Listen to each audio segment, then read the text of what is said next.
This is DBD. I want to hear you guys' thoughts on this.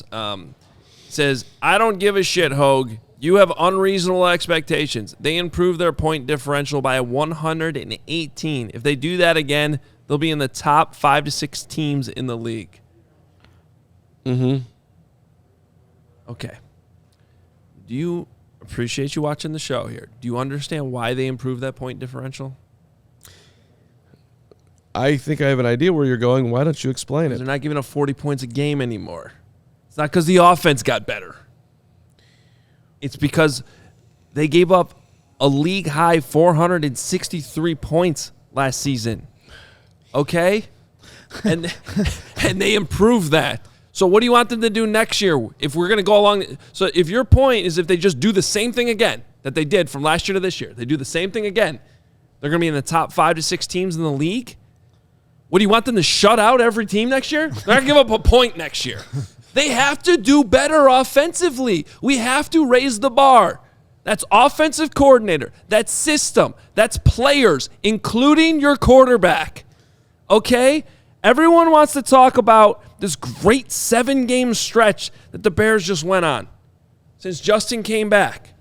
Okay? 2 of those games, they did not score a single touchdown. Minnesota. Are you talking about yesterday? Yes. Okay. Yep. 2 of those 7 games, they did not score a touchdown. Again, National Football League. No touchdowns. Another game, they scored 1 touchdown. Do you know where they got the ball on that touchdown drive? 1 yard line. The 1 yard line.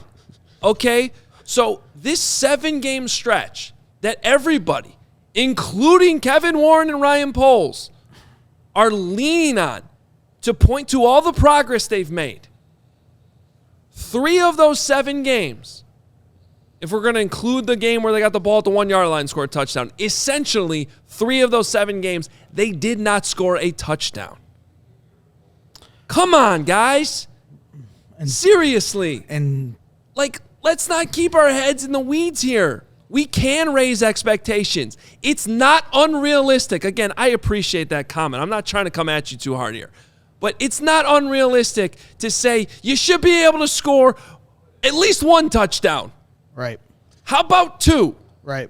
How about 3? Now, to their credit, they scored 4 against the Falcons last week.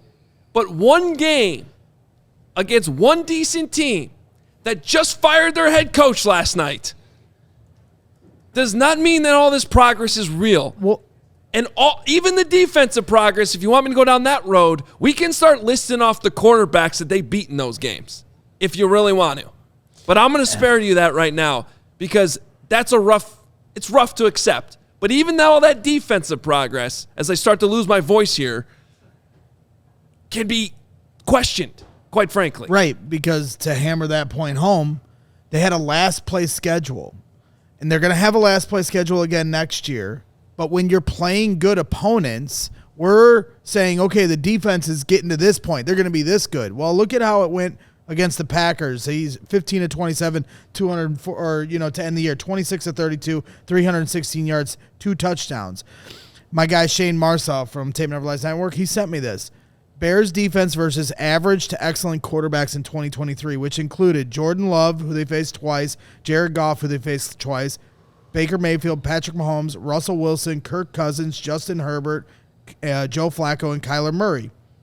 25 touchdowns and 8 interceptions for those quarterbacks, a record of 2-10 against those quarterbacks.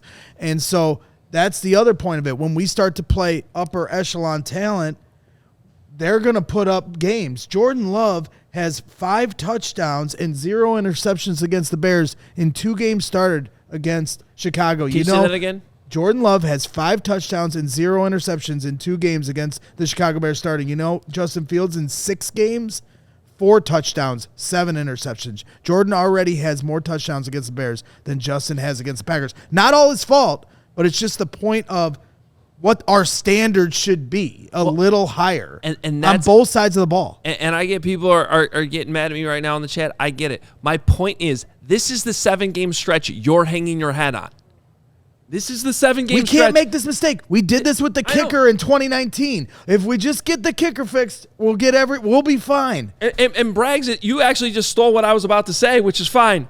But this 7-game stretch that everyone's hanging their hat on, do you know how many passing touchdowns Justin Fields has in this 7-game stretch that everyone's saying this is why you keep Justin? 6?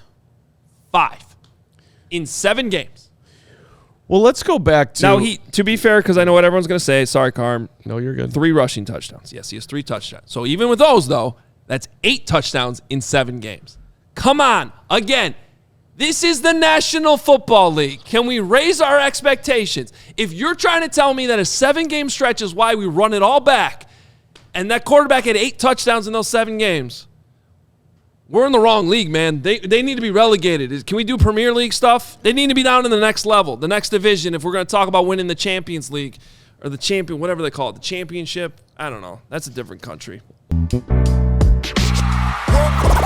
all silly like the mayor.